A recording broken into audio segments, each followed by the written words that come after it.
It's another very beautiful Friday afternoon on independent television and radio here in the city of Benin.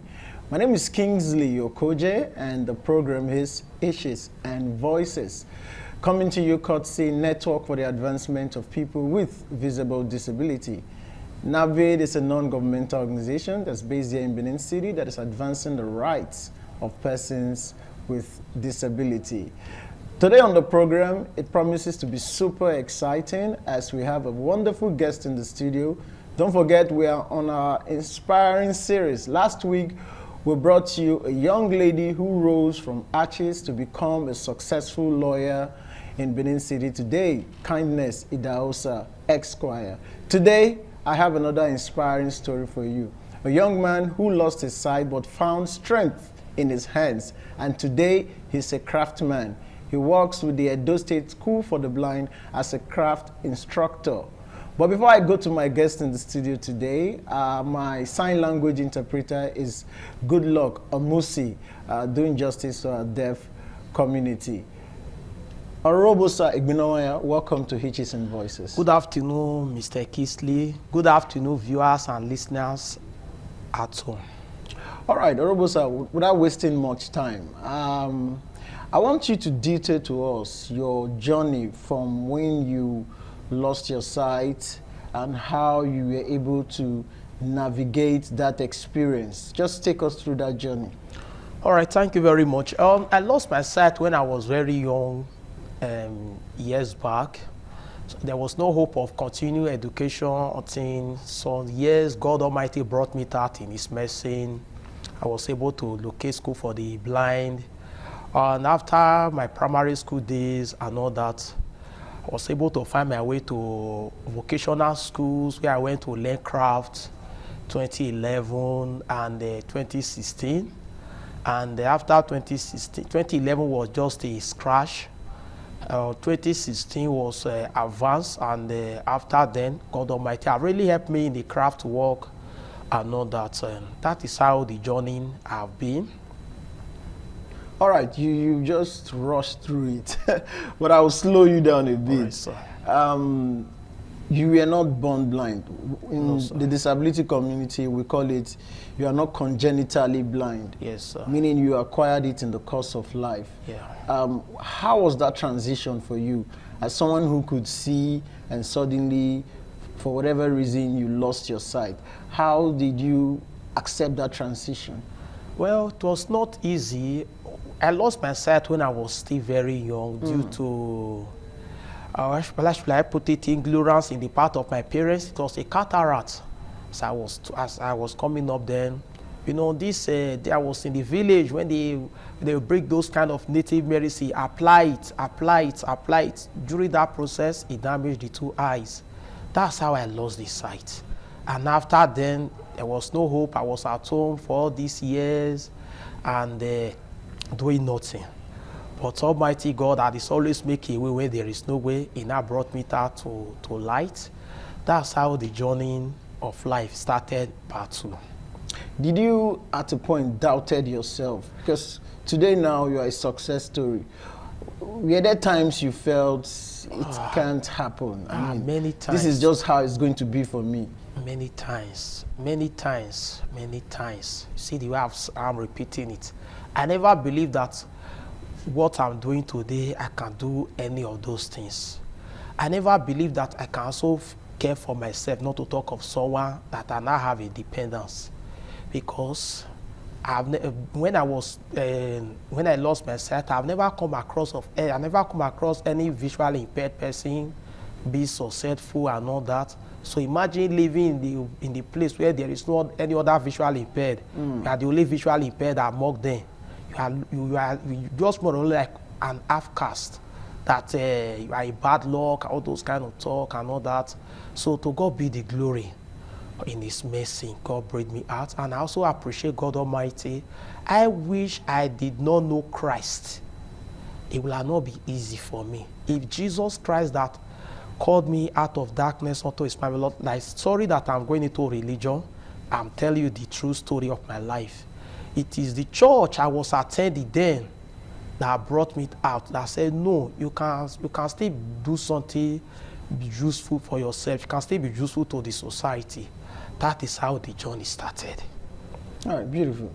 I mean, I'm wondering how your parents and the people around you responded to your disability. For a lot of persons with disabilities, different strokes for different folks. How was people around you, how did they respond? How did they receive your disability? Well, they received my disability with a partial, how will I put it? They received the disability with love, and they try to render support, love, and all that. But that was not all that I was needed at that time. What I need then was for me to come out for education, but that support was not coming. So when you mean the support was not coming, how else did you want them to help you? They loved you, they cared for you. Sorry, sir. There is what they call empathy and sympathy. Okay. It was just like sympathy. So, he cannot see you. He cannot do anything. When you want to do this, don't worry, I will do it for you. Just sit down. That was just sympathy. That was not empathy. The empathy we are talking about here is you assist him or her to become useful to himself, not to be doing sympathy. All right, sorry, I'm interrupting. But okay, was that a result of the fact that they didn't believe that you are capable of doing something, or they were not aware? I based it that they were not aware and ignorant and all that, because my dad then is a man that I know that he loved me very well, likewise my mom and my siblings too. But due to ignorance that they were not aware that school for the blind exists and all that, that was the major factor. So yours was not as a result of rejection, it was just ignorance? Yes, it was ignorance. On the part of people around you? Yes. Okay, let's take your journey through school. Now, you said you lost your sight at a very young age, you were in a rural environment, you got the information that you could still go to school. So when you found yourself in school, what was that experience like? How did that change the trajectory of your life? When I find myself in school, I have hope again. All the hope that was lost those days, there was hope. that if this person can do this, me too can also do it. If this person can read, me too can also read. I started encouraging myself, and to the glory of Almighty God, that is how I grow from one level to another to the level where I am today by the grace of Almighty God. All right, I understand that you are married, happily married at that. Yes, by the grace of God, I'm married and blessed with children to the glory of Almighty God. And I met my wife during the course of my training. And by the grace of God, the rest story will be success story to the glory of His name. All right, we'll go on a quick break, still with Orobusa Egbinowaya, detailing his journey with us on how he rose from a period where he had to struggle to this period where he had, like he said, he now has people depending on him. So that tells you that persons with disability, we are not always dependents who are depending on people. We too have people depending on us for a living because we've been able to make meaning out of our lives. We'll go on a quick break, and when we'll come back, we'll focus our attention on how Orobusa became a craftsman.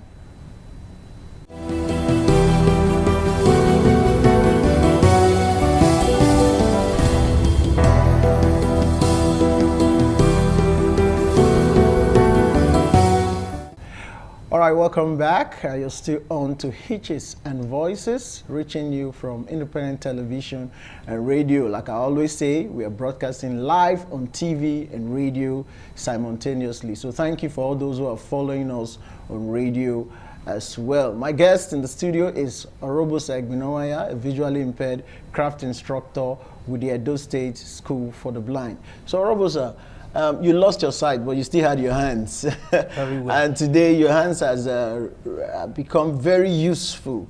So why did you go into craft?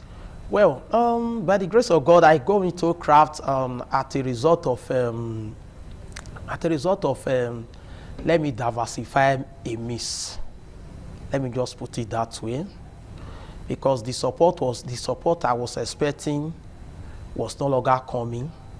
So I had to look for another means to continue life. That's how I entered into crafts. So today you are a craft instructor with the Edo State School for the Blind. Yes. But for a blind person, people will be wondering, he can't see.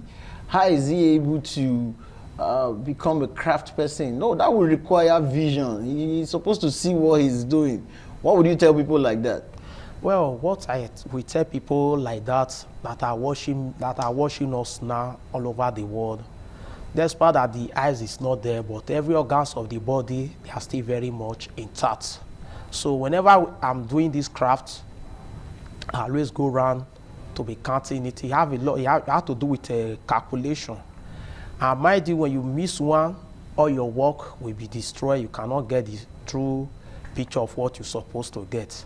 So you have to be, as we are doing it, it requires a lot of patience and it requires a lot of calculation. All right, I would like my presentation director to focus on your work. They are displayed here, bags that you've made, handbags. Apart from these handbags, are there other things that you are good at doing? Well, the other things that I'm doing by the grace of God, I do key holders, the one they can also popularly call keychains. We have some letters of beaded bags of bead, letter A, letter C, letter D, like that.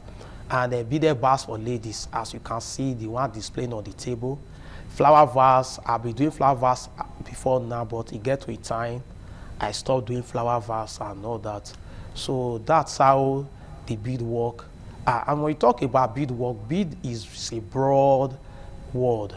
But I narrow my own to beaded bags because in beadwork you talk about necklace, earring, hand chair and all that. But I'm not into all those ones. I focus on the beaded bags and key holders and flower vase. So I would like to ask, how's business been for you? Well, business is usually very sweet. You know, when you don't have a shade where you display or a store, a stand. So you cannot expect business to be moving the way it's supposed to be moving.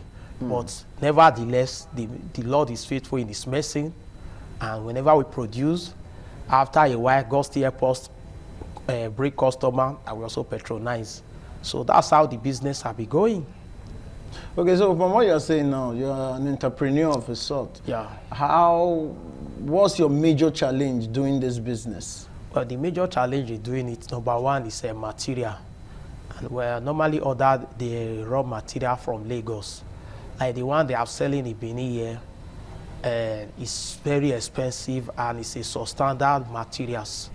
Because to get this money is very difficult. So whoever that want to get your product, you should get value for his or her money. So it will be out of wickedness for anybody to get your product. Less than how many days the thing has spoiled. So it will not be, the person will not be happy. Coming back again will be very difficult. So I always get my material from Lagos, and a good and quality one. And a good example to portray what I was saying, a few days ago, somebody went to buy a color for me because he requested for a particular color that I should use for work, to do work for her. So I could not get that particular color from Lagos. So I now told her she went to the market by herself to get the color. You won't believe, I doubt if the person may use it for a long time because it was not a good quality. Those are the problem.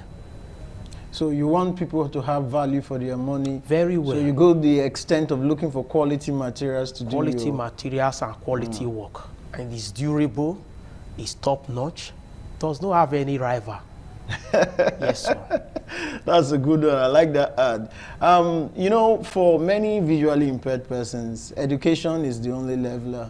Very well. And when they often talk about education, they talk about it from the standpoint of formal education.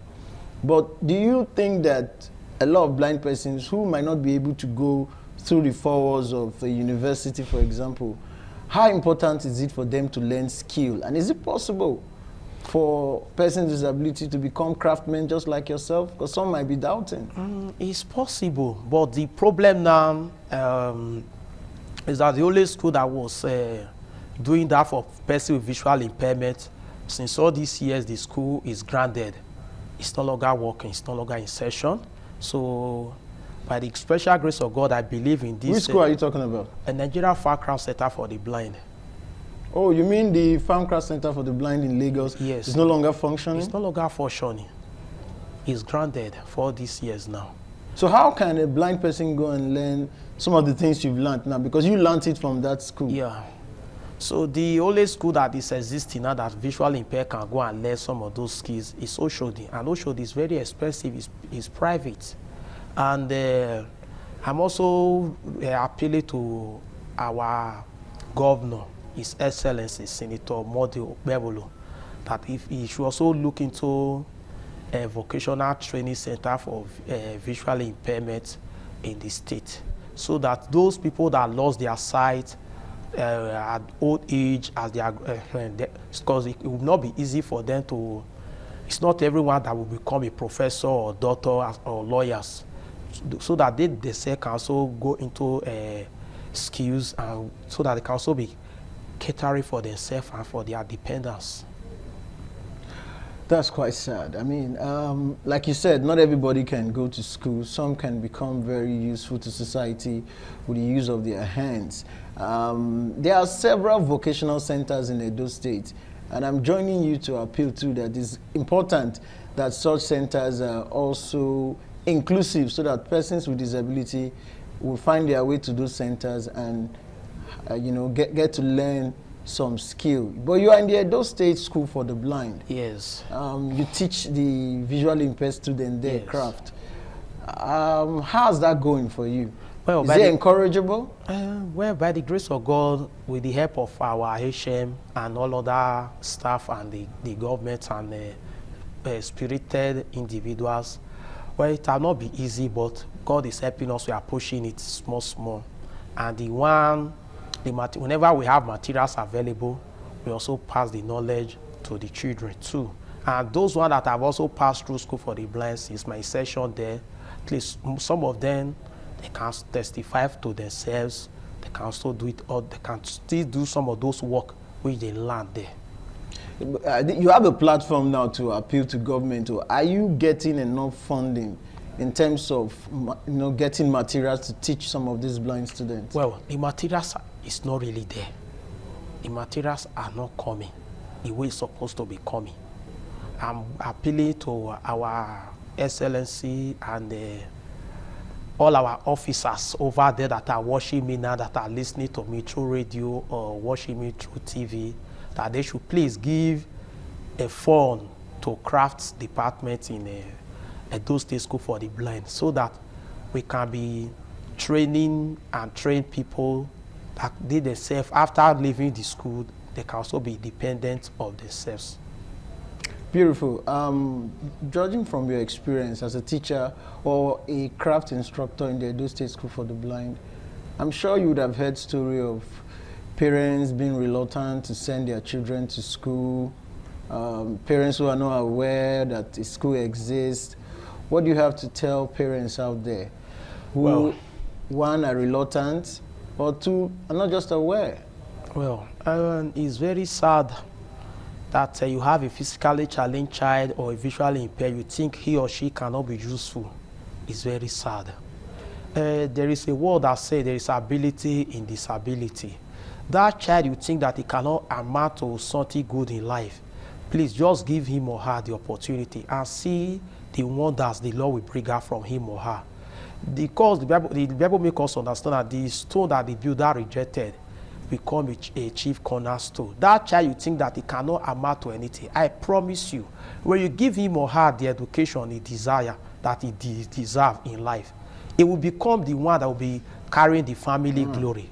Please, if you have any child out there, either directly or either it's your child or it's your relative, or you come across anyone, please bring them out for education. Anyone that can afford that education to university or whatever, he can learn skills that he or she can also be using to care for himself. No one is useless. Every one of us is useful. All right, you've learned a couple of skills. Are there other skills you would love to learn and go into, or you're okay with the one you've learned so far? Well, on daily basis, more skills are coming. If you depend on the one 1960, the time will become obsolete.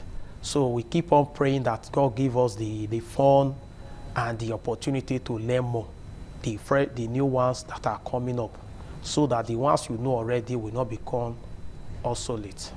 Now, that's why I'm asking, what other ones would you want to learn? I know there are some blind people who are going into farming now. Some people might doubt it, but there are blind people who are farmers, who are taught how to farm. When I went to Lagos, the Farm Craft Center you referred to, I saw a big farm where they use as their practicals to teach visually impaired persons on how to farm. And some of them who left there have set up their farms. They are doing well for themselves. I saw some blind people go into soap making. I didn't know that blind persons can learn so many hand skills. Well, thank you very much. You talk about Farm Craft Center for the Blind. Farm Craft Center for the Blind is a very vast place that we are teaching so many things, where visually impaired learn so many things outside crafts. We talk of soap making, your mention, home and body care products, anyone you can talk of, they are all doing it there. Except for those that will go there to play, those are the ones that will not be able to make good use of it. Those ones that really go there to learn, after graduating from that place, coming back home, their life don't normally remain the same. And I believe by the grace of God Almighty, and with the hardworking governors, with the hardworking governor we have in the state and the team members, and I believe in no distant time that we also have that kind of school year in Edo State too. My last question, and I want you to answer that very briefly. Was there a time where anybody tried to stop you? Or anyone doubted you? Yes. And it was when I was trying to learn this craft many years ago. Somebody tried to stop me that don't go, but it was one of my pastors that said, well, go. As you go there. Why did the person say you shouldn't go? What was the reason? He told me that the craft they are doing is not encouraging and all that. It's all those cane chair, cane bag, those ones. But right. but getting there, it was a different ballgame entirely. And you are making a living out of what you are doing today. God is faithful. Fantastic. It's been an inspiring journey with Orobosa Igbinowaya, detailing his experience as a craftsman and as a teacher or a craft instructor with the Edo State School for the Blind. This is just to say that persons with disability are not liability to society. That if taught, if trained, if empowered, they can become useful not only to themselves, but to society at large. Orobosa is a true testament to that fact. My name is Kingsley Okoje. I'm saying join us same time on same station for another exciting edition of the program, Hitches and Voices. Till then, spot the hitch and be a voice. Goodbye.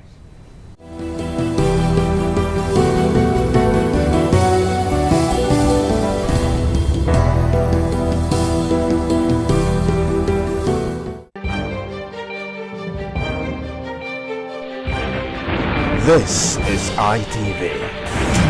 Certainly the best. ITV. Certainly the best.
Sóde aṣáájú ẹ̀ abẹ́rẹ́ tó pẹ́ ẹ̀.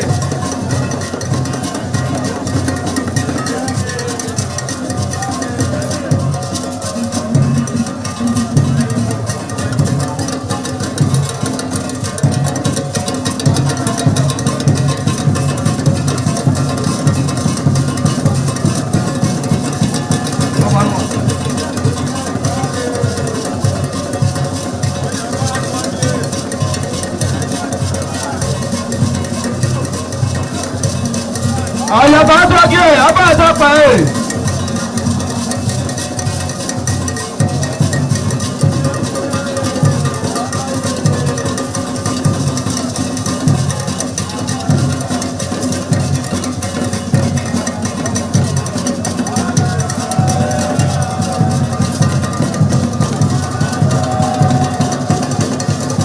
Àdàyè àtọ́jú abá sọ́pà ẹ̀.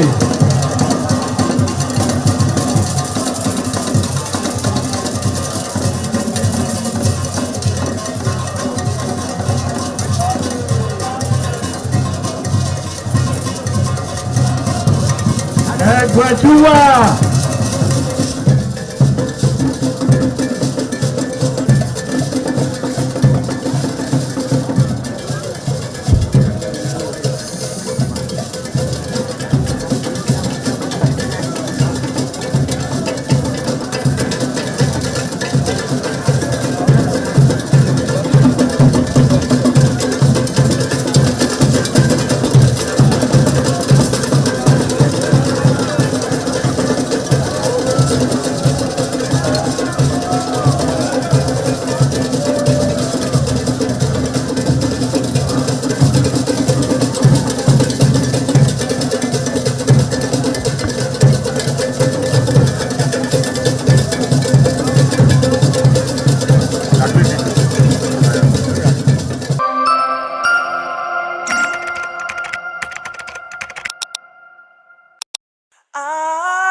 ITV, certainly the best.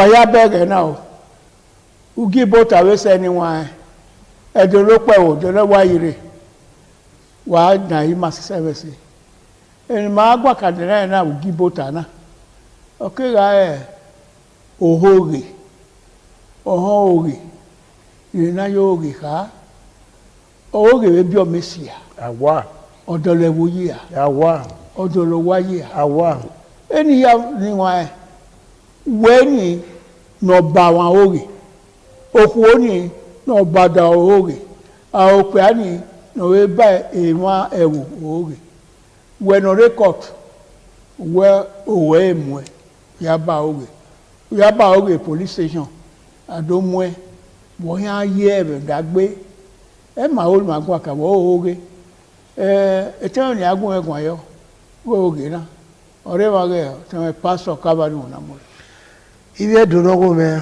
ofun igbo sabago waro wa bi chota wa bi dan yo ofun igbo sabago wa yaro oba atope ise owele wa otan re ibizu gbe Victor adonewu zomo ugewese ege no ya temata ima gbe na hina huda na teme ma no manya me arinu na ri eme na time ma no ya eriri yori o ewuku ohoge de bi o mesi owoge ima na ba mai ọba àtọ́pẹ́ iṣẹ́ mẹ́ọ̀sá bọ́sẹ̀ igi ìnàbí ẹ̀rọ lórí ẹ̀dọ́gba ìyọ̀ká ẹ̀ kí ìnàbí ọ̀ká gbọ́ ibi ẹ̀rọ ìyá òtàkùn ya fẹ́ worldwide bẹ̀rẹ̀ tó wà ya fẹ́ ṣùgbọ́n ní ẹ̀yà mọ́ ẹ̀ ló wà á mẹ́tì gùn ẹ̀ sí wọn náà gbogbo ẹ̀ ta gbogbo ẹ̀ gé gbogbo ẹ̀ ta múlẹ̀lẹ̀ ọ̀tọ̀ọ̀tà mú fẹ́ sákàsí yeye sákàsí yeye lókòlókò záyé ọmọdé gọlọgọlọ yíwẹ èso wo kánṣó. Iso ọ̀sọ́ yẹ gbé ọyún lè sòwò dáyé àmọ́ yẹ tọ́wọ́ ìsò ọ̀sọ́ yẹ gbé kùn ọ ní ìlànà máa parẹ́ bọ̀ mú sùn ẹ̀. màgá ìwé yé so màgá yé so ọgbọgbọdọ ọyún rẹ sòwò. ẹni wọn ọ̀hún ògè tẹ̀tẹ̀ máa yìí ọ̀rì àìwò ọ̀gù ọ̀rẹ́ wò ọ̀gù ọ̀rẹ́ máa ọ̀sì ẹ̀gbẹ́ kọ̀tọ̀ wẹ̀nù rẹ̀ táìtọ̀ rẹ̀ sì wẹ̀ kọ̀tọ̀ oní ọ̀wọ́n sọ̀tọ̀ mo da ògè nù bá wọn ayé ògè nù bá wọn mú bá wọn ọmọ mi nọ kí gbègbè wẹ̀ ọmọ lè gbè wẹ̀ ìyẹn ní kàbọ̀ rí ara ọ̀sẹ̀ gbé ìwò ẹ̀ ẹ̀mí mi nù ká ẹ̀ ògè máa ògè orílẹ̀ Nàìjíríà náà ògè náà wà á ta orílẹ̀ Nàìjíríà náà ògè náà ta orílẹ̀ upẹ́ mi náà gẹ̀ ìyàdìdẹ́ politics ìgẹ̀ òtúnṣe ògè èyí náà na kótó náà pa ọ̀ lánàá ọ̀wọ́ ẹgbẹ́ ìnà ọkọ̀ náà pa ọ̀ lánàá ọmọ mi wò wọ́ bọ́ sí èmi náà wọ́n máa dẹ́rù wà wọ̀ ọ̀rọ̀ ẹ̀ ògè ẹ̀ máa ọ̀tẹ̀wẹ̀ pásọ̀ dọ́mọ̀sá zẹ́wẹ̀ pásọ̀ tí wẹ̀ ọ̀wọ́sà ògè òye dọ́mọ̀sá ọ̀sánú ó do apárí tó rè mà ń da ọgbà ike dánwò àdọ́rẹ́ mà ní màmá gbọ̀n mà sì ti jò ògè yìí ń da òwe sí èké ní mà òwe mà náà sí èké ní àná mi wọ́n má ra tẹ́lẹ̀ màmá ó jà yìí ṣùgbọ́n òkóbó ọ̀yẹ̀mẹ̀ náà tá mà ẹ́ yìí òkóbó ọ̀zùọ̀ bẹ̀rẹ̀ náà gún àlòtọ̀ ẹ̀ bẹ̀rẹ̀ náà zí ẹgbàgbọ̀n ní ẹgbà òkótọ̀ ní ẹdó wẹ ìyẹn àgọ́ àlòtẹ̀ bẹ̀ náà òkóbó rà hẹ́mẹ̀ ọ̀rọ̀ ayé kọ́ ń yọ̀ wọn àgọ́ ẹ̀ kà ẹ̀ zí ẹgbẹ́ ẹgbà òkótọ̀ yẹn sùn ẹgbẹ́ra ìtú òkóbó rẹ̀ dẹ̀ agbé ọba wa gbàgbà ògùn àyànkẹ́ kà náà kóta anadi kpuyotɔ ɔna wɔ kí ɔkí ɔwúyɛ ɔmɔ anagɔ yɛ lobi yɛ n'atɔ oge mɛba sɔn ɛdɛ gagi gbé yɛ igba sɔn ma o kun ara yòó ɛbɛ wé ni yɛ bɛ ba bɛ mɔmɔgi ɛdama ni ni yɛ kɛ yayobɔ ɔbɔdɔ gba okotɔ ɔba sɔn yɛ wa mu yɔ ɔmu gbéra ɔmu gbéri bɔn ɔba ni yà nyɛwɛ a wɔn kì í sunu dɛ mi sɛ abada ɔsɛ ni abada sun mà yɛ sɔ mati arɔ de mɔ mi mati arɔ mà wọn nyɔ ne da do na la wa lobi yɛ wọn ni mu yɔ mu re wọn yɛ ko bono ɛbɛ ŋwɛ ŋdɔ ɔmɛŋwɛ ga ɛmɛ ɔgba okotɔ ɔgba lotɔ ye ŋdɔ ɛmɛ sɔrɔ na ɔnɔ siɛzɔ yi wɛbue ɔdɔba mɛ wɛbɔ seva wɛbue ɔdiɔnwe kɛkɛ bɛ ɔkayɛ lɔgɛ wɛbue ma ne awɔ seva na gba koko ikiakugbe na ɔnɔ ligi ɛwa ɔmɛ ŋadu tɛmɛ ma wɛ ugba okotɔ ugba lotɔ ye wɛ nyɔtɔ ye no tiɔ ma ni wɛ lari ɔmɛ kagume do akɛyɛ na de ma ya yi.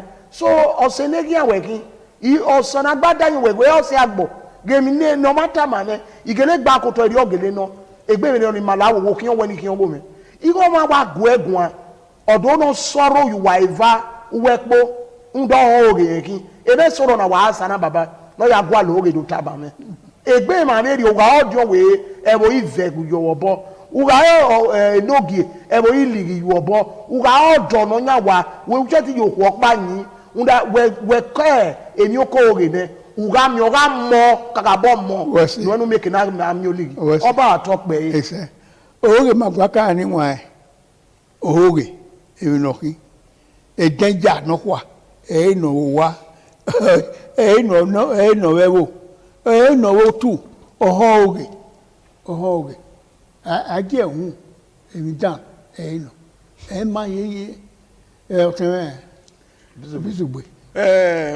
Ẹ̀mí na irúgbọ́n aka náà òhóge ma nọ̀bàmà hóge nàbà hóge sọlọ́bọ̀ náà ẹ̀gì màmí ẹ̀mú òhóge ẹ̀bí ọmẹ́sì òkè kí ọmọ òhọ́ ẹ̀ma òkè kí ọmọ hóge ẹ̀ma ọmọ hóge èsù ẹ̀yìn nọ èkènìyàn rírì là tọ́ zàrà wa. Zẹ́wọ̀n náà tẹ́wọ́n ká tẹ̀bọ́n aga ha sáde máa so ní ọ̀yà tó hoge aya ọkọ̀ awẹ ilé ìwé wáyé máa wẹ́ ká ayò mẹ́ máa wọ́n ayé ìyẹn sọ̀rọ̀ bọ́ ẹ̀dẹ̀ náà ní sẹ́tì tó tó hoge máa ẹ̀ èmi ni ẹ̀hó ni ẹ̀hún ọ̀nà àhún ẹ̀nẹ̀ ọ̀wẹ̀ èmi ni ẹ̀rí ẹ̀yẹ pò ọ̀nà ìwà bẹ̀ àgọ́gọ́ kan yèrè wẹ́ ó gbà náà yóò rè gba tó fànà kwa o gbe mata e bi ro pa ti fana o we yere wo kie ke ohun oge e ma yeye ile mo na yin mi wa we amada we mu pogbon ga ye e mata gbogba ne dagbe do wan do ge mi kina tan hu da we otewe yunu kan ban okobo agado tamuwe we gwa lo to wa yin yan mami okobo wo mumu okobo ra iune onwanyo dane oyo ye yaku o mumu o se ti dolowo wan re yi e dolori gbe yi o mano ye beri o e se ti bu e ti diabo e se ti yin se oba atope anyway oge magwa kana oge do gwe oge re ewuwe enogi okun ewuwe deveni ya do atama won ire we ewodoga we ojo we dan hama we gwalu temi ku ya ika we ku ya ri nu aruwa oge ege ne de ni wa upo agbare nu po gbana o me minaru we dade ezira no aru ebo no lori aro de na ayoporu no e ba ni wa na fi anyo fi ya o wa no we ni emu ewo na ri ayo wo bo no we ni yoko gwe ewo na ho o we ni ewo na wo ni ewo na e tin yo de agodi wa we no jon ya igba e ri anyo enika wa bere ewo na wa dole inu o pa na ku no wo ni emu ria owo ni yoko egu ma fe owo oto ni makena owo ni yoko ri awa owo ni ewo na emi ni oruso na ya bi oge wo re gbe uda wera ya re ihe ni elegbe we wu ye nu ta e o meti we ne resu egbe kunie noka no giver no ge ya si unie wo kwara we ogbe owe mi na we uligi to so egbe ma me ya ne we ebi no ki oge e ma edo le wo yi edo lo de yi edo le ro pa yi oge no owo no ba won no ba won oge na ge no orun ai awo ma ko eri eku ame ona ti ona gi eku a o so wa ni egbe no ba oge owe no ma ti ebo to ti uki o ti uki e mo oge ki o te pastor ge domo we ki ane oge magwa kan mo oge magwa kan wo bo si oge o ya ya wo na ya le to ko pa bebi no wan wo bo si oge ọba no ma we mo e gwa no awe we aga no na we ji no onu ya no kwo ye ba no ya la o igbovo ojo ma to oge dama e to ma ni me mi we e ba ni ma keke amo ye ba na mo ma be yo o sa no do han no eze ba so pé ku we no we gbe e fo ko para re bi no wan o ko na ni a so pé bi no wan ma ka igbe aza no so pé e ma no ku e do ba e Kristi ina jugbe mo bo iya we amu e wo alamoge dado wa ko na bi alamoge ugbugba fi lo gbe no wu e Jesu yana no so de ma fi gbegbe a ni ma fi gbegbe o magun ya gun unda ye okobo no ta o ke so ra imo Jesu na gbun koto won no se na gbun koto we no ka o wo ni o pa we mu re wo we mu adamu re eyin abo pi agba du ekini bada gi miere no pi apa wa mu re na miewe de ku wa kari eri da ho na we no pa ma we ho o de ku wa kari eri da ho na wa ga nyunyi me no wa yin na no pi ani ai gba we wo oho na pa gba yo to bo wa gbala mo re na wa mu egbe e wo ona we no pi ani agba we wo na Jesu ke ye we eneni atara o ge ru we o yo okobo o yo o ke so ga mo Jesu yi jogi ati no nyara ni matu gbegbe a ma no wo to wa nwa oho na la mo go na mi o wa we na we yen na ga o yi o de bogi tuhun mu ona we wa ya fe no bi gbe mo bona no do gwan na de no ma ewo horu wa ya fe we no fi gbe no ka ona na go na no pa na re no pa yen na ko ari gbe yo toto ona de oto na no to Jesu na gbe mbu ko to o ge se pe ya je amagi yen mi kian ama iwo won ni o ana we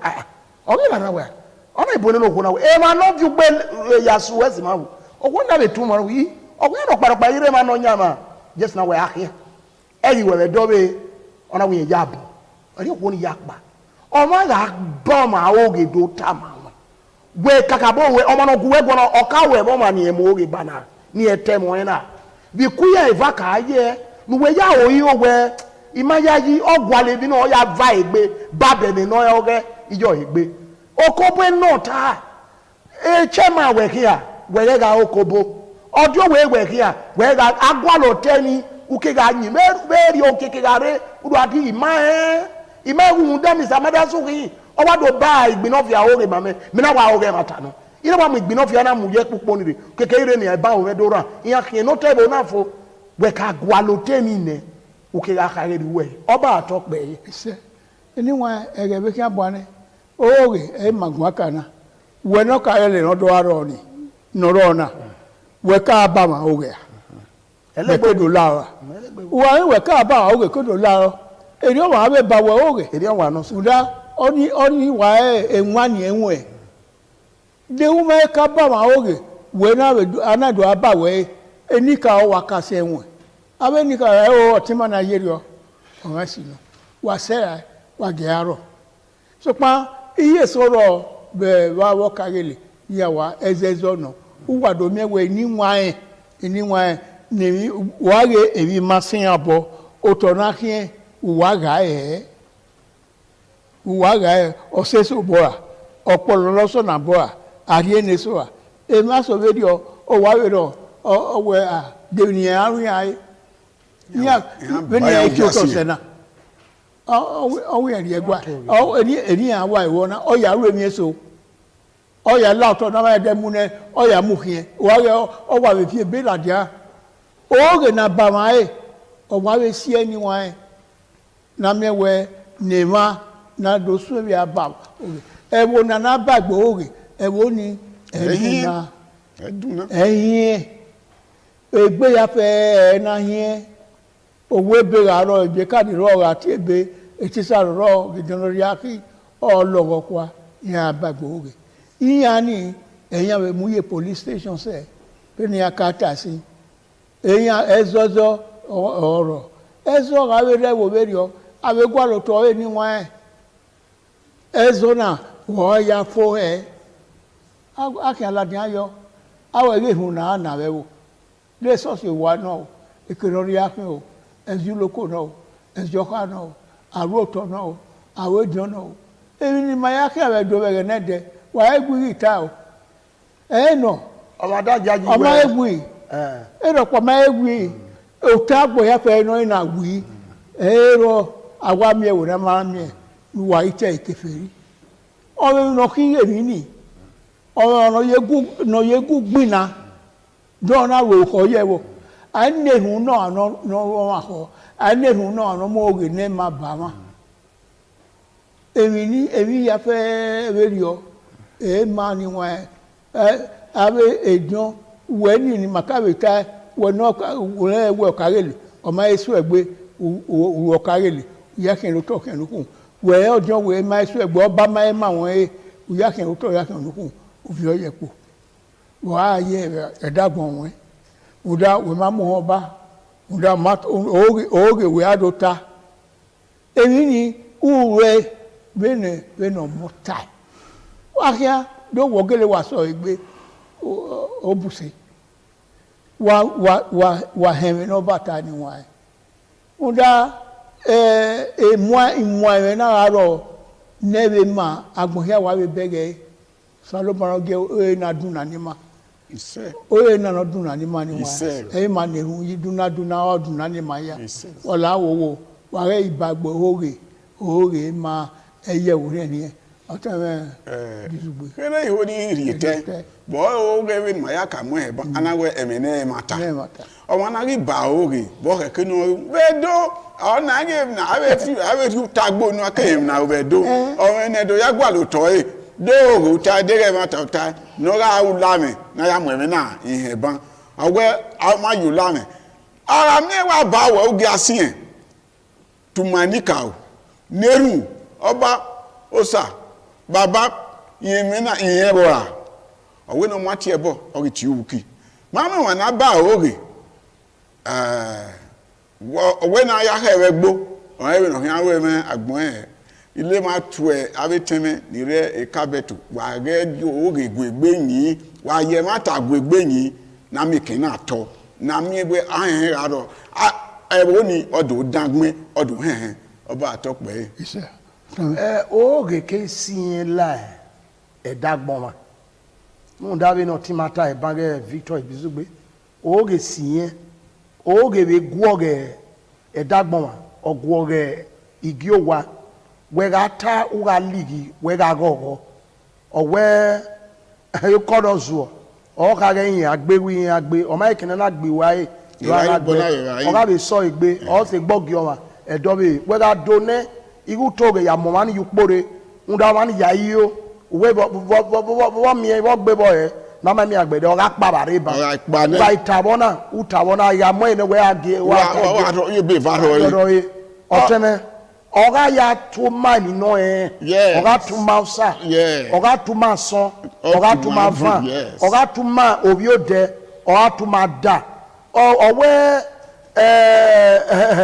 owe no ma tie bo oga tu ki ve no vie you we ko ameve no vie you we gbe ni iyen no sanogo dua igagele opa eva e ope mi no ko na ta na iyen opa oga ito ni ma ya ka we ayame no ene wa obo ayo pin o ene ori o rada bo ta lo kan ene soro wa ta lo kan ku do ge na mu ba eyin ni ga dan ni o ene soro o vieve ogun alade amunu omunde mi egbo ogun ezira agbon me yin no runwe ra ni e dan ni o iya de do ka kine we iye go oge we ari ba we no lele o ka ge le kian we no rebo we na je mo eji e we kin o eni wen nu de mi nu atake asoba lo yo magbe okeke ma nu da iyen ni gare o ga gbo agbe mo e me soro baba no ri yen ni megba yen o bezebe unyi me no wa ke no egbo ka gelo o yen ni wa re o mamude anu yen wu ne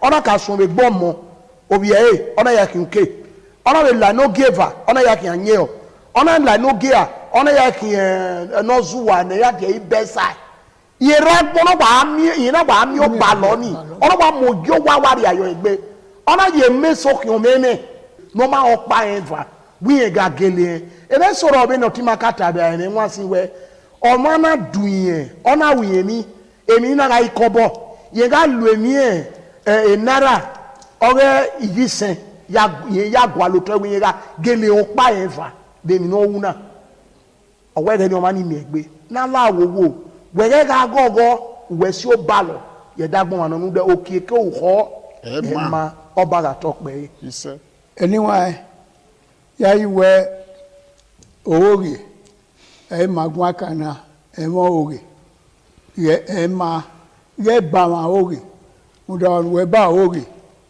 eyan ha ewe wa so eyan ha ewe wa fa e nu ta e o akan o do kan odugbo owe ka ba oge yera opa eva owe no gbe na dege owa mi o ha etu oni ebo ri to eba bono to upo 1944 1942 na dege epo ra gbe dege iro de atokana epo ra gbe ye ko gba ona o je gbepo yana se yo egbo je gbobodo ide o ma ipa gbe iye ire ona wo ti wa gbe omo na ona du kuse la ime wa mi e wa re motor ye kere wege ni o wa kipo oto ebe me o wa kipo ke ya ona wa vie ma motor e ma àwọn bowo e ya se ana ye ya se o na gbe na dere ami o to me o e wo ri to me ba mu de bono to anyway ọmọ no mo re bawe eri oye o ba no ati ene o ma ba no o emi no ata ma to so ma ni egbe e ma na ya bo re ba ma oge o ta we ba bo ba e ya ro ni wa emi no si edowo di o sabo na gi ya si wa o di ke ise o so we ni mo ni ma bi le yin ni ama o yi ma te ni na ya fe ma wa na but no de kai mo to ne no de ka ya fe èyí ni wọn amaru wà mú ẹ̀bà àdùn àgbọ̀ wọn ní ìbà ẹ̀ ò ẹ̀ mà èbè náà ọ̀fìẹ́ mà níkà ọ̀fìẹ́ mà gbọ̀n ọ̀fìẹ́ mà yín ìrónì tó bọ̀ èyàn wẹ̀nà tó rẹ̀ ní ìrónì ọkà dẹkùn wẹ̀ ìdáná níwọ̀n ẹ̀ bá mọ̀ náà mọ̀ ẹ̀ gírí bọ́tà ọ̀rẹ́ dìnnẹ́ náà yóò tọ̀ ọ̀sàrọ̀bọ̀ ọ̀la wàdàmú pò hẹ́ náà nàìjíríà yàfẹ́ rẹ̀ ọ̀sàrọ̀bọ̀ ọ̀la ẹ̀dọ́ wàhálà láwùdá wọn ni gbé mara ọ̀sàrọ̀bọ̀ ọ̀la gé gbéra wa wọn ò dúẹ́ kì í wá idú ẹ̀ kì í mọ̀sá wọn àmì ìwé gbẹ̀dọ̀ ọba àtọ́pẹ́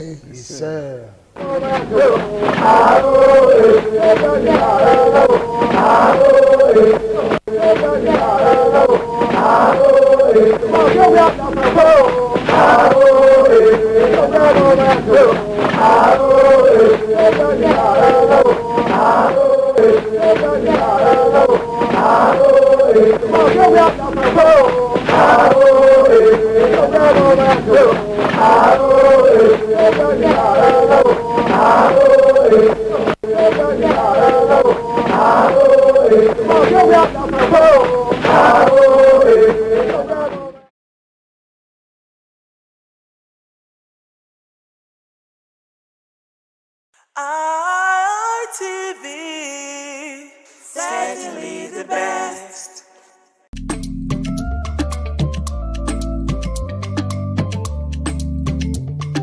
The man went out to bring in thugs to come and beat her. Yeah. In a situation like that, do you think women would have seen that and still want to speak?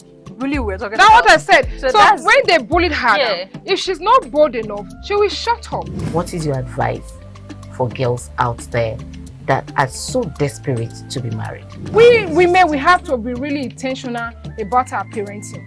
If you know a child is being abused, or you see signs, a bruise or a child, it has to be investigated. People barely even breathe when they are going for a shrebi and something. You have to be smart. Can't sit if down. You see when they are dressing them or dragging on both sides, you cannot breathe. And these women would stay in those events for hours just to keep up with that beauty trend. Is that healthy? That's not healthy. I am Patricia Uremu Gabriels and we're reaching you live from our Lagos Network studio. Of course, Women in Conversation is a program designed for women to discuss about themselves.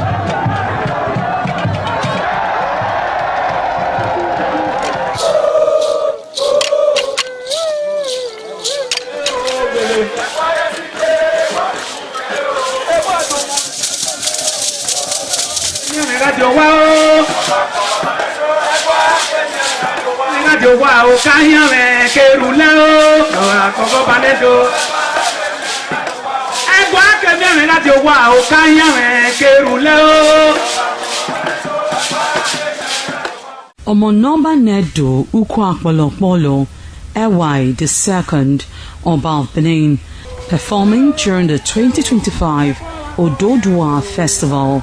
Ododua Festival is unique as it was organized in honor of Ioba Omoni Hwoyeme, Ioba Ewai II, as part of activities for her burial rites. The rich traditions and cultural heritage of the Benin Kingdom was showcased when His Royal Majesty Ewai II engaged the floor to perform during Uge Ododua in the palace ground in Benin City. In the dance performance, the Ogbelaka Royal Drummers supplied the needed impetus and rhythm for the dance.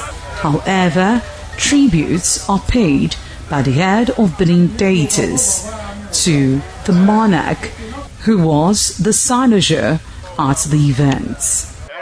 The event can best be imagined as the spiritual rejuvenation, stunned, spectaculars and guests at the colorful ceremony. 7 masquerades representing 7 spirits and deities conveyed different meaning in company with the head of the deities of Benin, with the Oba of Benin who exhibited a grand cultural dexterity in his dance steps.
RTV, certainly the best. This is ITV. Certainly the best.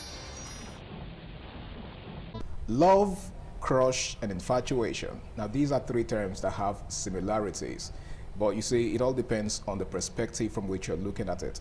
Now, today we are looking at a very interesting conversation, something that has to do with the teenage perspective to infatuation, or rather, the teenage perspective to love and relationship. And that's basically what we're looking at today. Now, this is how I'd like to say welcome to Flipside on Independent Television, reaching you live from the city of Benin. My name is Harry Aigboje, and it is always a pleasure to have you join me on the show. Now, like I said, it is a very interesting conversation because, you know, love is a very broad subject. But when you are looking at it through the prism of a teenager, then you'll see that it's a different thing entirely. Now, I've got two amazing personalities in the house with me, and together we're going to be doing justice to this conversation. Now, to my far left is a teens coach. She goes by the name of Isioma Ugbeide. Welcome on board, Isioma. Thank you very much. Happy New Year once again. Yeah, same to you. It's actually our first time of seeing this year. Yeah. Interesting. Welcome. Thank you. All right, and seated next to Isioma is Abigail, another teams coach. And I think her surname is Aiwobahi. Yes, that's correct. All right, welcome. Good afternoon. Good afternoon. Happy New Year too. I think it's Same also our first yes, time of seeing this year. This is our first time. All right, so let's hit the ground running. A very interesting topic, you'll agree with me. Yeah. Teenage perspective to love and relationship. Who would like to take the first shot? Maybe you, Abigail. Okay. When a teenager says he or she has a crush, what comes to your mind? What does it imply? Okay, I like the way you use the word crush. Okay. Because most times when I interact with teenagers and they tell me they're having a crush, I'm relaxed. I'm not. Why Yes, relaxed? I'm relaxed because if you look at the dictionary meaning of a crush, it's like a strong attraction that doesn't last long. So if a teenager tells me that, ma or auntie, I'm having a crush on this girl, or I'm having a crush on this boy, so I presume, or I assume that they've already looked at, they understand what a crush means, that it's not going to last. It's not something that will last. So I'm really relaxed. It's only when they tell me that I don't really know how I'm feeling about this person, I think I'm in love. So that's when I want to go through the difference between love, lust, and infatuation. Because when we talk about teenagers having a crush, it's a normal process of growing up. It's something that everyone we experience, you know.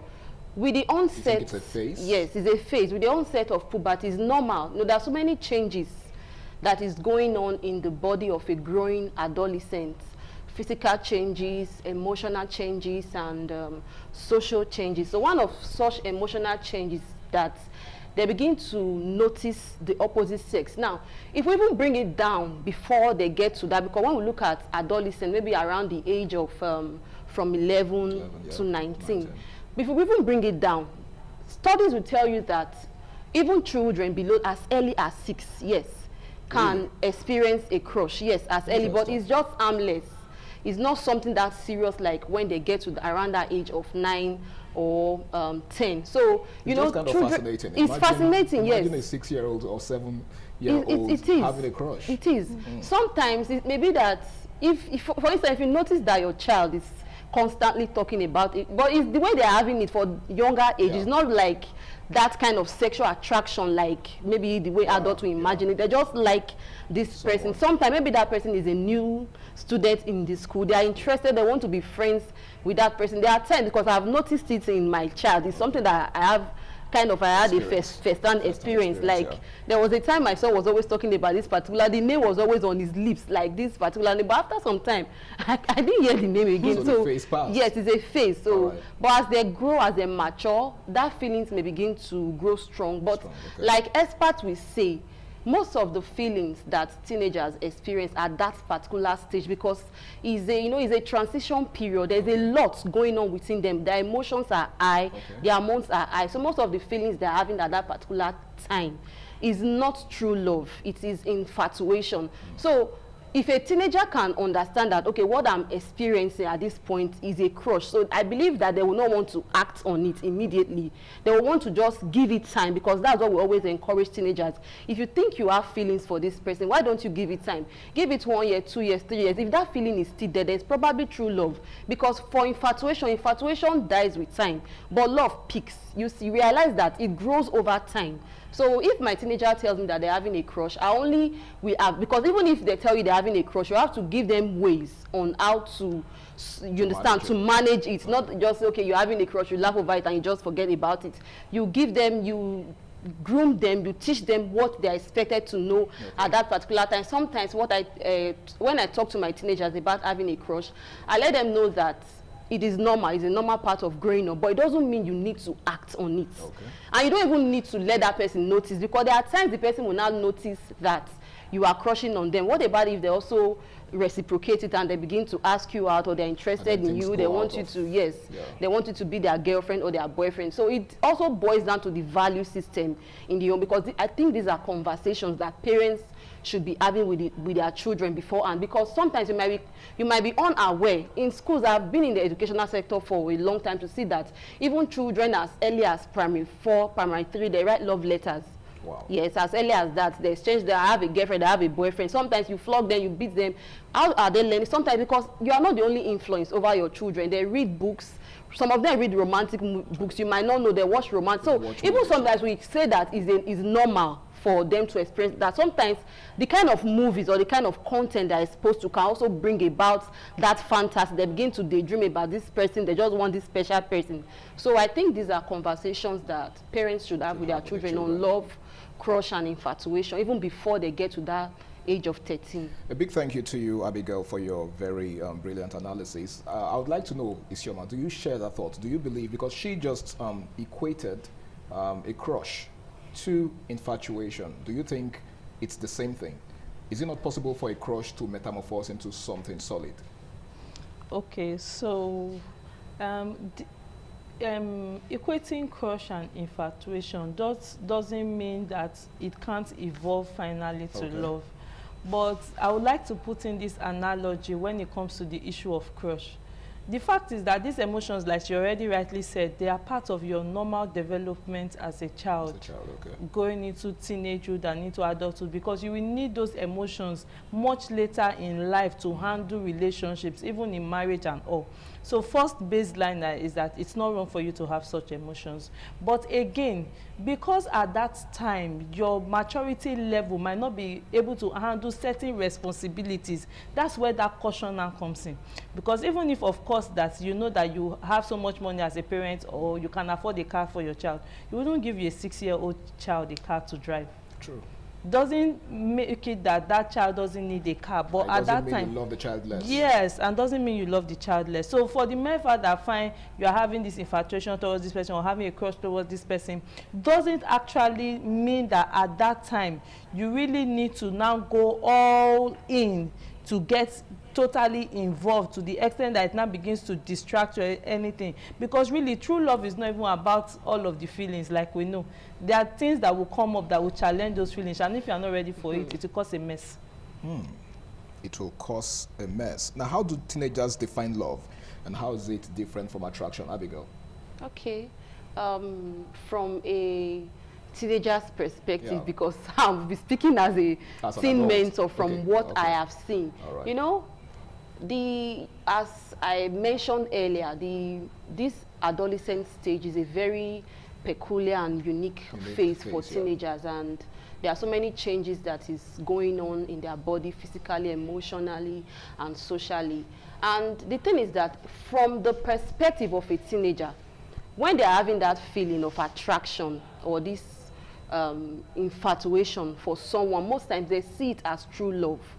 That's from the perspective, most of them, except the ones that are already, they have been pre-informed, maybe because of the kind of environment or the level of information they have received over time.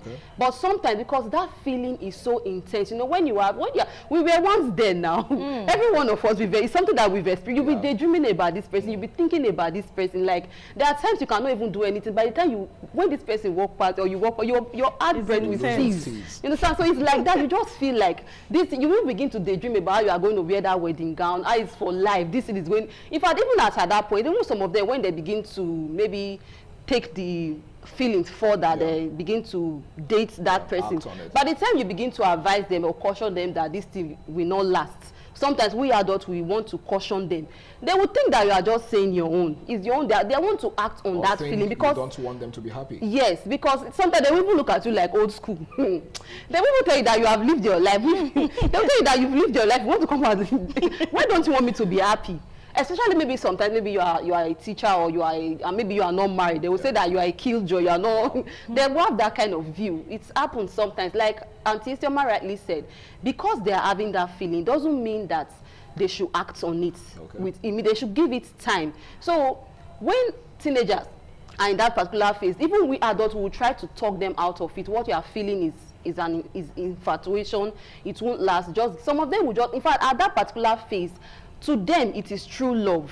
It is true love. So that's how they view love at that particular time. Then another thing is that if, for instance, that teenager is growing up in a home where their parents are available, you understand, they can have such conversations with them, then it can also influence their view. Then bringing it down to the family dynamics, because we are looking at the perspective, the view, how teenagers view love. You know, people view love in different ways. Some people view love as transactional. Some people view love as is something you have to give something to get another thing in return. The kind of family dynamics, if a child is growing up in a home where there is love, the parents are like, they are in tune with each other, there's mutual love, understanding, and respect. That child will also grow up with that positive mindset that this is how love ought to be, and they will not want to settle for less. But if that child is growing up in a chaotic kind of home environment whereby the parents are always at loggerheads, there's conflict, it can even lead to unhealthy attachment style. There are some people that will tell you, no, I can never fall in love, because maybe their mother, they've seen how because maybe the mother is always begging for attention from the father, or let's say the father is only when the man drops money or when he provides, that's when the wife will show him attention. So the boys will also internalize that for me to gain love, for me to get love, I need to make money for me to gain love from girls. So that's that kind of mindset. So the family dynamics can also influence the perspective teenagers have about love. Okay, Isioma, you have something to add to that? Okay, so something else about the love that at that age most teenagers feel is that most time it's so intense and more of emotions rather than deep-seated respect or how will I put it, the entirety of the person is not involved in it. So most times it's more superficial. Why will I say this? Because if you notice, when we really talk about love, fine, it might start with the physical attraction. Yes. But much later, as love grows, it goes beyond the physical attraction. You now start looking at the personality of this individual. Because fine, I might go to a mall and I love something. I'm attracted to the pack. The packaging. I will buy it. But when I take it and I don't feel good about it, or something about it puts me off, what happens? I discard it. So beyond the attraction or the physical attraction, the content and the substance do matter. Yeah. Do matter. But at that teenage, that first age, it's usually, oh, this guy is tall, dark, handsome. Oh, I love the way she speaks. Oh, I love the way she walks. But do teenagers put all of these factors you just mentioned into consideration? Do they at consider that the personality stage, of the no. person? Okay. Because much later, when a few of them get really involved, they now find out that, wow, this is not really what I want. This is not what I ordered versus what I got. Okay. All right. Thank you so much, Isioma, for that very interesting one. Well, it's still Flipside on independent television, and we're discussing the teenage perspective to love and relationship. We have to go on this break now. The program continues afterwards. Please stay. Still Flipside on independent television. Now, Abigail, this question goes to you. A lot of young people of this era are exposed to social media. As a matter of fact, social media is like the real world to them, because some of them spend more time on social media than the real world. So how do social media materials influence them and influence their perspective to love and relationship? All right. Okay, like in this time and age, in this digital age, social media have a kind of a strong influence on teenagers' perspective about love and relationship, because like you said, they spend a large proportion of their time on social media, and these sources, these online platforms can now serve kind of a source of reference for or information as regards relationship and romance. One thing I've come to notice is about social media, because when we talk about social media platforms like Facebook, TikTok, Instagram, Snapchat, there is a way they, especially social media influencers, there's a way they portray this kind of curated image, this kind of perspective of happy couples. You understand? When you come on social media, you see someone be an influencer you are following, the way they depict their relationship is just about soft lives, money, vacation, going, you know, gifts, all the kind of fairy tale. So this kind of unrealistic portrayal of relationship. I'm not trying to say that relationship is not romantic, relationship is not glamorous, it's not sweet, it is sweet. Love is a beautiful thing, but there is a way they portray it to their audience. And one thing is that when you share a particular image or let's say a particular content on social media, you cannot direct the way the audience interprets it. It's just like I think some months back I was reading this content on social media that and there was a time that a lot of people were writing books, they were publicizing it on Facebook, on social media. I just wrote this book, I was invited to this speaking engagement, and I just won this deal. A lot of people were just kind of posting their wins. People still do that on social media. Then somebody was now saying that a lot of people were intimidated. You that were intimidated, that's how you choose to see, because the person who put that out there, their intention is not to intimidate you. Maybe they just like to share content about their life, about their wins, and you rejoice with them. Maybe that's their aim, but for you interpreted it in another way. So sometimes when social media influencers, they just portray this image of this fairy tale, this road, they romanticize love and relationship. It may make teenagers begin to feel that, it even make teenagers confuse lust and infatuation for love. It may make them confuse lust They may not look at the deep things that are important, commitment, loyalty, trust. They may just think, okay, relationship is just all about going out on dates, about fancy restaurants, about buying me gifts and all that. The another thing that social media, the way that the way social media portray love is that it can bring about this comparison culture where teenagers begin to compare themselves or their relationship with that of influencers or their peers. They may just like, okay, maybe that teenager is in a relationship. They'll feel like, okay, my relationship, I'm not doing well in this relationship, or this person is not giving me what I want. Or they may even begin to feel like I am losing out, I am behind because I'm not in a relationship, because I don't have a boyfriend to test me, or I don't have a girlfriend to send me tests, and you understand? Yeah. So they may begin to feel left out. They may begin to feel self-conscious that they don't have somebody. The another thing that movies, because we are looking at social media and movies now. Another thing that movies does is that there is this narrative that movies sell to the audience. Like, they make it seem as if love is enough to cover a whole lot of things, you know.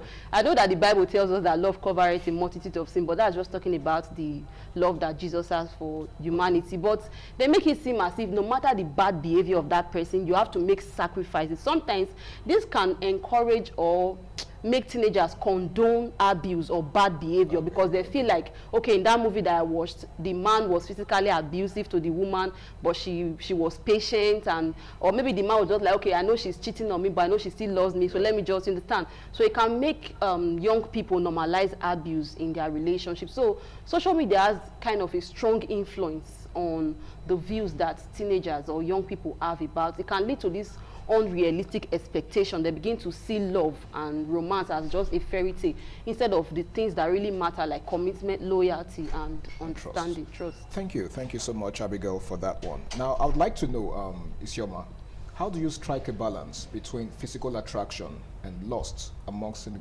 teenagers? Okay, so physical attraction and lust, they're about the same thing, because with lust, there's the physical component that draws the individual in. Okay. So when we talk about physical attraction, again, it's normal. Biologically. Okay, so you're saying that physical attraction in itself is not a problem? It's not a problem. It's not a problem, because biologically, as you get into that puberty age, there are hormones that are being released in your system. Oxytocin is one of them. It's a sex hormone, and it's one of those hormones that tries to call in physical intimacy.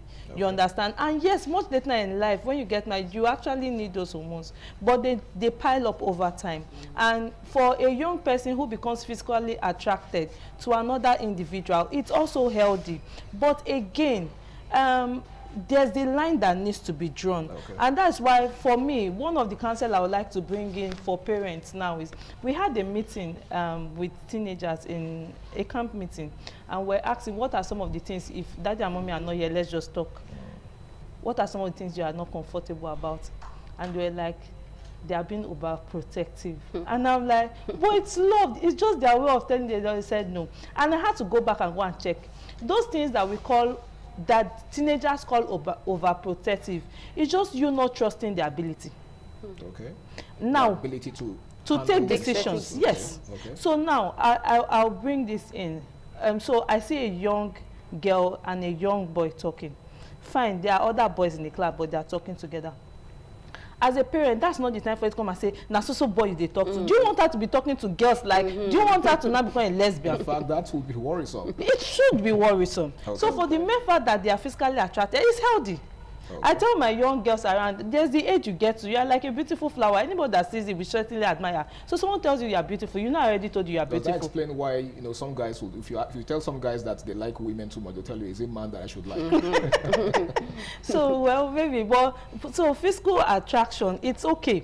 But now, you should now know when this is now going into lust, where it now becomes obsessive, where it becomes compulsive, where it becomes controlling. Like, you are not able to do any other thing, you are not able to focus on academics, you are not able to do anything except that particular, that one now becomes a problem. you don't eat, you don't take your bath until when you have called or spoken with this person. So that you don't hear from the person. So that has gone beyond attraction. No, it has gone beyond attraction. That was not like a disorder. Yes, obsession. So for that, that's not healthy. But that a young girl or a young boy sees someone else of the opposite sex, particularly at that age, and they're attracted, it's fine. Okay. Thank you so much, Isioma. Now, Abigail, what do you think parents and instructors are doing wrong in terms of, you know, instilling the right knowledge in these people, in these young people, on the difference between attraction and lust? Because a lot of them do not understand the difference. Like she said, you know, some of them just model it up. You know, you tell them, you know, when they tell you that they are in love or they are attracted to someone, and if it is not well channeled, they might just, you know, channel it the wrong way and then become obsessed, like she said. So how do you think parents should be able to, you know, teach them the difference between attraction and, you know?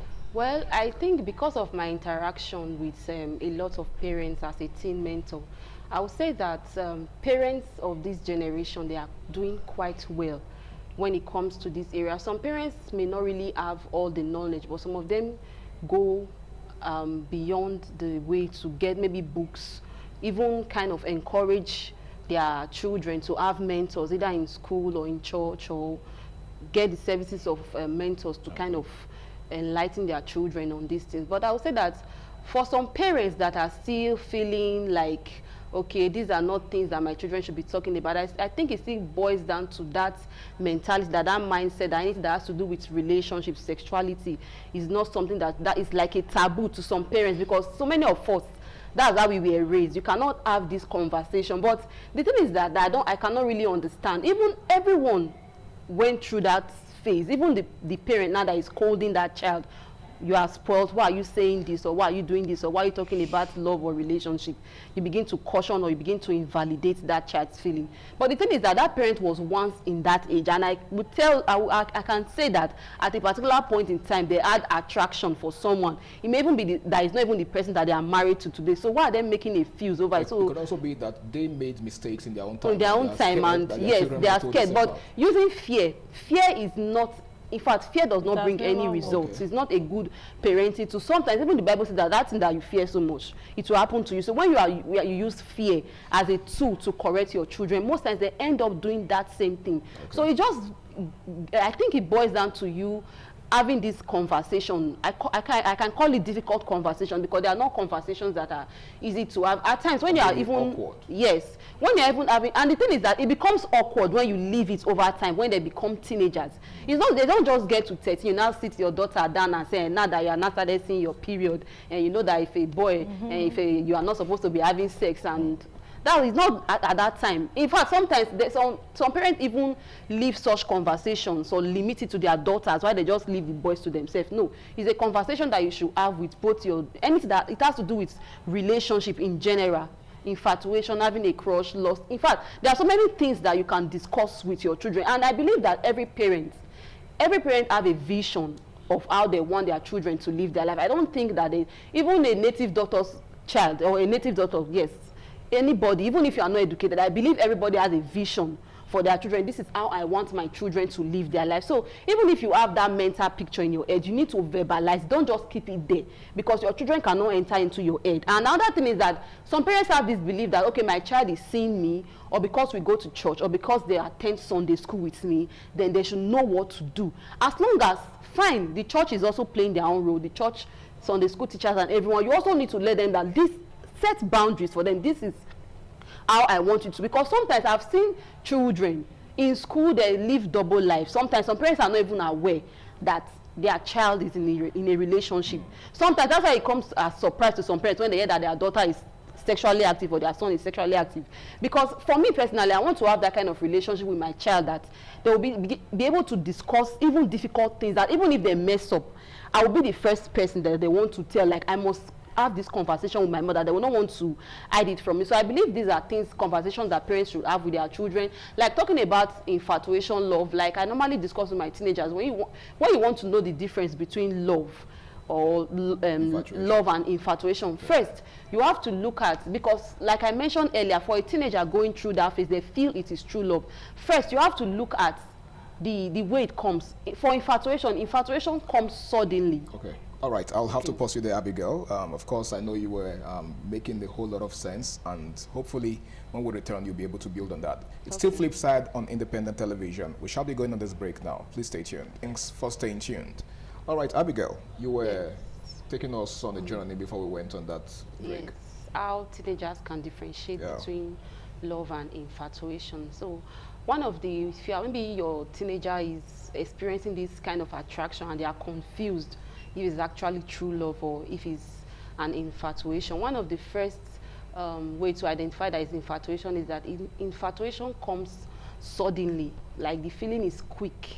Okay. And the feeling is very strong, like you just feel like you just want to true love in a way at that initial stage, so it comes quickly, but the thing is that it fades quickly. But love grows with time. Love is steady, it develops over time, but infatuation comes quickly, then it fades quickly. For love, it grows gradually, maybe from friendship or maybe from a crush to friendship, like that. It peaks over time. With time, you keep seeing that every day you keep the feeling for this person keeps growing. But for infatuation, on the other hand, it begins to kind of diminish over time.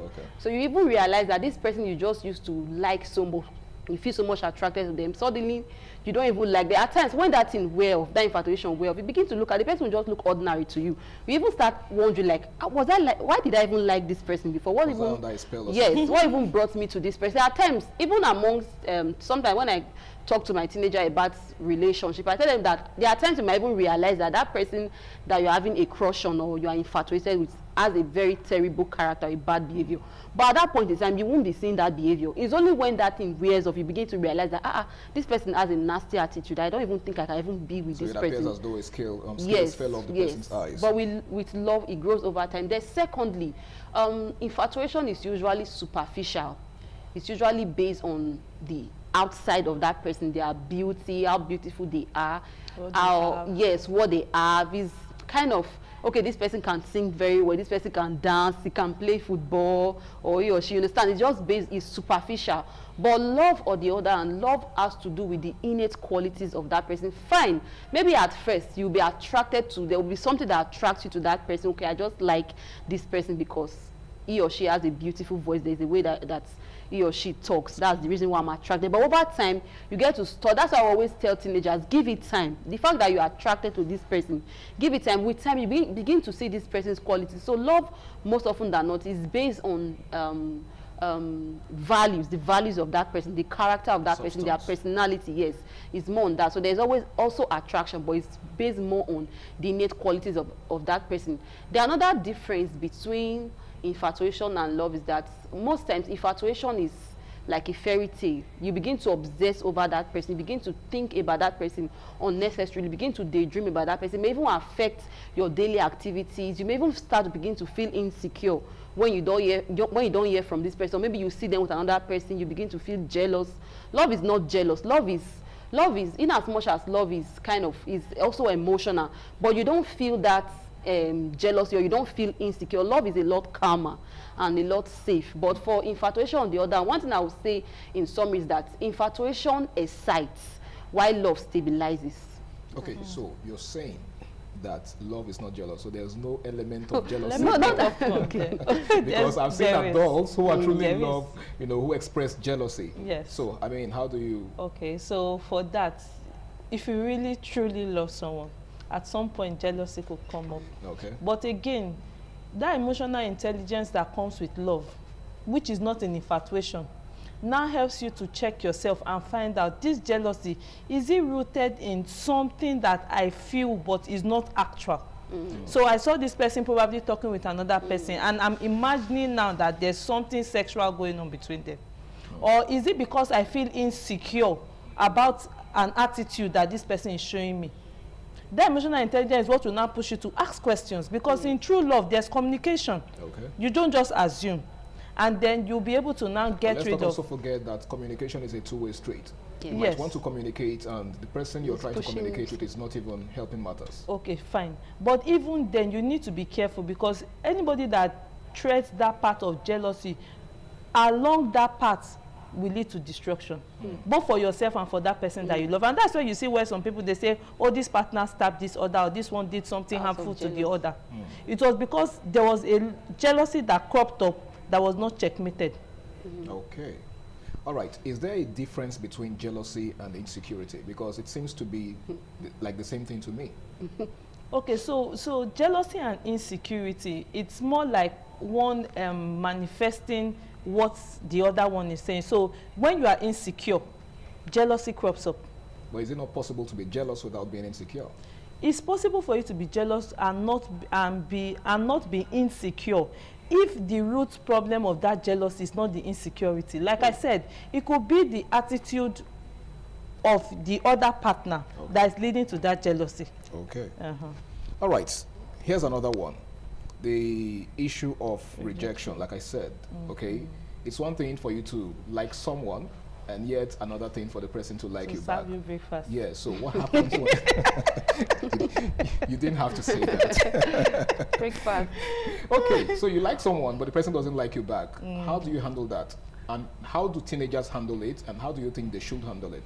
Okay. Let me ask Abigail this one. First, okay, I should start. Yes, okay, what I would say is that teenagers, because they are still developing, they are still growing, they cannot really handle rejection well like adults, the way adults would, At that particular stage, their self-esteem, their identity is not fully formed. Emotional regulation skills is not fully developed. So at that particular point, teenagers, they don't handle rejection well, except maybe that teenager is like, there are always exceptions to every rule. There are some people that do well. In fact, I believe some people have this resilient spirit. Like they are kind of born with it. Like it's just like something that is in it. Okay. But for some, they easily give up. You understand? Things easily bother them. Okay. They easily feel anxious or this kind of anxiety. They easily experience it. But most often than not, because of the peculiarity of that stage that teenagers are in, their brain is not full. Psychologists will tell you that the brain of an adolescent is not fully developed until around the prefrontal cortex, yes, to be precise, until around the age of 25. That's the reason why they may act irrational, give into impulse, or engage in risky behavior. But for a teenager going through rejection, sometimes they may not even open up to their parents about it. Most times it's a personal thing. Some of them may begin to isolate themselves. Some of them may begin to experience sleep deprivation. They may not eat well at that point. They may even be angry. Some of them may even be angry with the person that rejected them.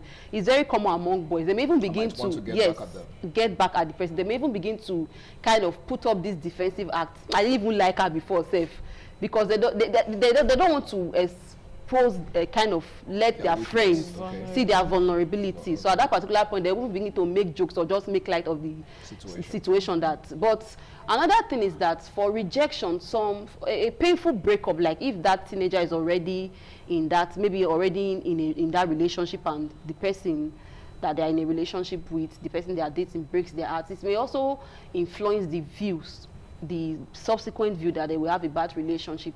Some of them may become more cautious and guided. Then some of them may begin to have kind of unhealthy attachment style. That's the reason why you see some adults today, they bleed on others. Something that you didn't do, you are not the one that broke their heart. But in in subsequent relationship, they become they don't even want to give themselves to you. Understand? They keep transfer of aggression. They begin to build walls around themselves that you cannot even. The person might even have a beautiful personality or you understand, but they cannot really express themselves in love. It becomes a problem to this person, and this person may even have their best interest in art. So it limits their ability to fully love. Okay, thank you so much, Abigail. Now we have another very important break, and when we return, it will be time to wrap things up on the program. Please stay tuned. We're back. It's still Flipside on Independent Television, and this is the final lap of the program. Now, Isioma, there are certain teenagers who do not know how to handle feelings of infatuation, crush, and all whatnot. Okay, they have certain feelings about a person, but they don't know how to process it, and some of them get into trouble in the process of trying to, express it. So how do you think they should do that? And for those who are not, who are totally clueless, what do you think adults, like their parents, guardians, instructors, and people around them should do to help them manage it? Okay, so I'll start with the teenagers. First of all, you need to know that you are enough. Okay. You are a gift to your world. Regardless of what anybody says, or tells you, or makes you feel. That's one. Then secondly, it's very important that the teenager knows that a relationship didn't work out well doesn't actually mean you won't have any other beautiful relationship. So that helps you in the healing process, because I've seen cases where, oh, because this person rejected me, I just feel worthless. I just feel, oh, maybe there's really a problem with me. No, it might just be that two of you were not meant to. That's one. Then it usually becomes more complicated when sex is involved, and that's why that's a topic for another day. Yeah. So as much as possible, we always say, that's why there's a passage in the Bible that will say, don't stir up love, because when you stir, once you light that matches, it's like a wildfire. You can't control it. But that's topic for another day. So when sex is not involved, it's much easier. When sex is involved, it's more complicated. So I'm taking it when sex is not involved. Okay. First of all is that you need to tell yourself that you are enough. And that means it's a process that you will heal from. Okay. Take your time and heal. Get on a hobby that is healthy. If it's something that you're going to do to relax yourself, get as in as for yourself to be, yes, as a form of distraction. Okay. Next, you need to disconnect. From? Actively disconnect from the person. Okay. Yes. Like you avoid them totally. Avoid. Because let's still be friends. Yes, yes. The reason is this: you need to really process what has happened and know how you are going to move forward. You can't say you're moving forward and still be looking backward. Okay. So if it means all those midnight calls, midnight chats, let it just be. If we're on the same class group, we maintain the class group. If we're on the same church, or we maintain it. What if the person keeps, reaching out somehow? He keeps reaching out. It's the way you respond that will not let the person know that the status has changed. Okay. Then finally, you need to find people, a community, a support system. Very important. So that's why it's very good to have good friends. Bible says iron sharpeneth iron. So when you have good friends around you and you have a healthy support system around you, they help you to come out from such guilt trip or feeling of depression or inadequacy. That's on the side of the teenager. Okay. For the parents, please always provide a healthy space for them to thrive. Every one of us, we've made mistakes or we've made wrong decisions that we don't like. But again, there was someone who was there stretching out hands for us to pull us back up and tell us that's not where we're stopping. Okay. We can move further than that. Even in cases where pregnancy is involved, or you need to let this child know that there still lies a lot ahead of them that they can fulfill. And again, as a parent, you should be able to set healthy boundaries. Sister Abigail mentioned it when she was saying it.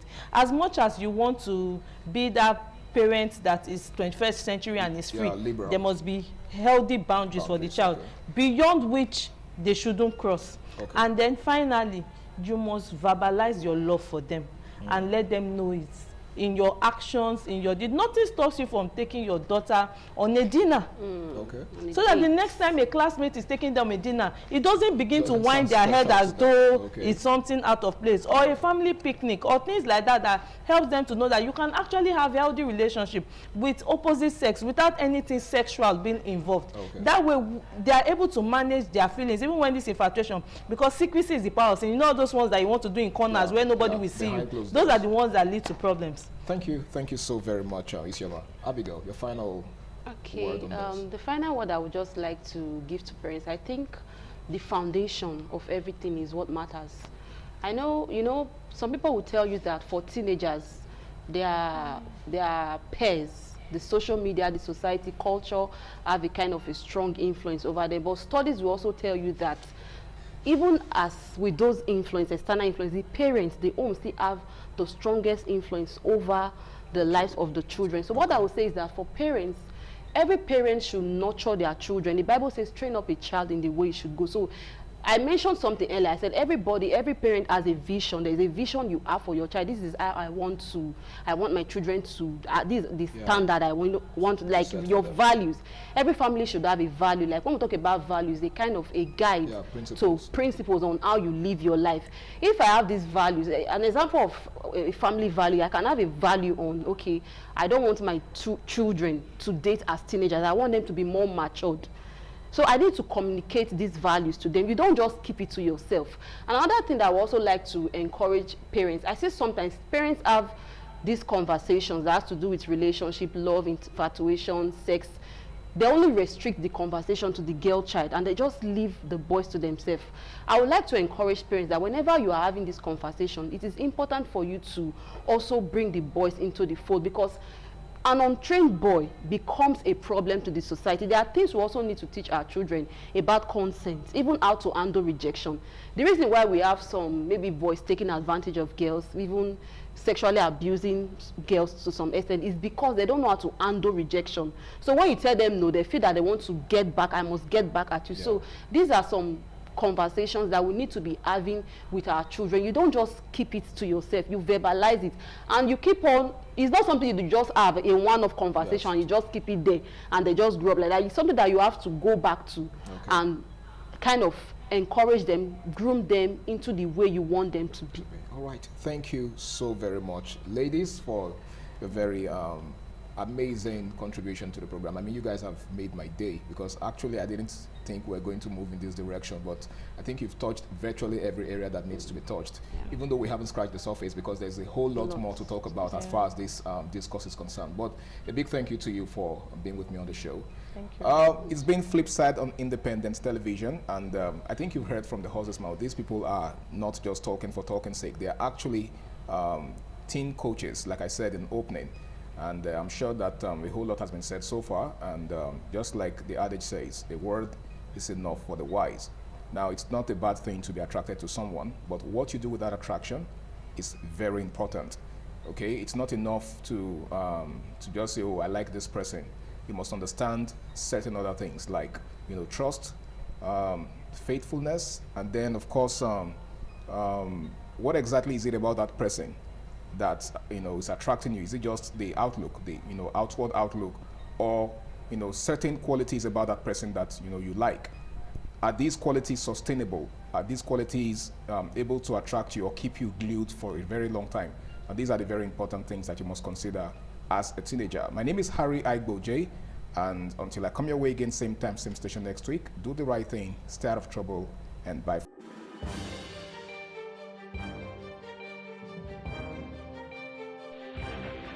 This is ITV.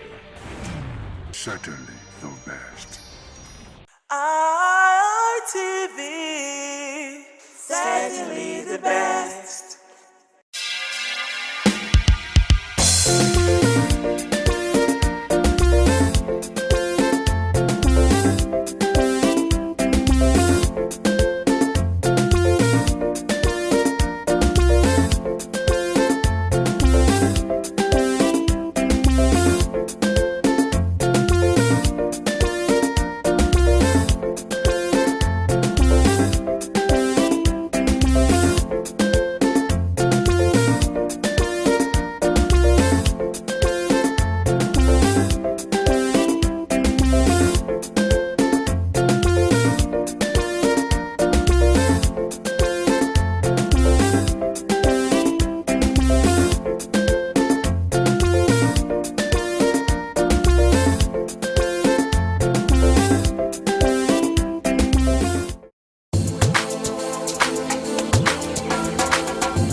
ITV, certainly the best.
This is Anegbete community, situated in Isako Central Local Government Area of Edo State. It is an agrarian community with united people that promotes unity and oneness for peaceful coexistence. The inhabitants of the community migrated from Benin, the cradle of black civilization, a kingdom where king is truly king. The ancestors of Anegbete saw that age was the main determinant of leadership in the rural setting, and the eldest man in the settlement was regarded as the leader who presided over meetings, and his authority is held in high esteem. To further strengthen this unique system of leadership, age group evolved in Anegbete.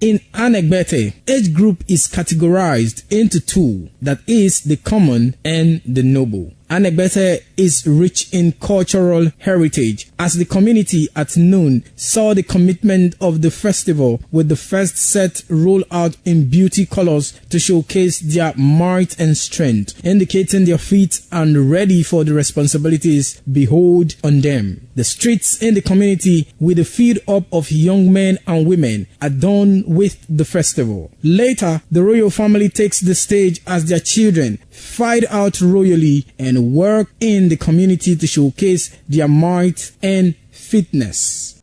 Hold